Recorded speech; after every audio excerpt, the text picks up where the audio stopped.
உங்கம்மா உங்கம்மா இல்ல, மங்கம்மா. ஐ மீன் சதிலீலாவதி. கால்ல விழுக வைக்கணும்னு நினைச்சச்சு புருஷனையே விழுக வைக்கும். ரெண்டாவது வேலு நாச்சியார். ஐ மீன் சண்டக்கோழி, ஆக்ஷன் கிங்கு. மூணாவது சம்யுக்தா, ரத்த கண்ணீர். கண்ணீர் தான் அதோட ஆயுதம். அத வச்சே எல்லாத்தையும் சாதிச்சிரும்.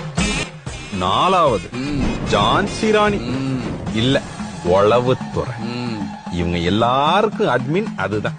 எல்லாரும் நல்லா இருக்குன்னா அதுதான் நல்லா இல்லைங்க, எல்லாரும் நல்லா இல்லன்னா அதுதான் நல்லா இருக்குங்க. அஞ்சாவது பத்மாவதி, பாசமலர். அது வாழ்றதே புள்ளைக்காகத்தான். அந்த புள்ளைக்கு ஏதாச்சும் ஒண்ணுன்னா என்ன பண்ணிக்கும்?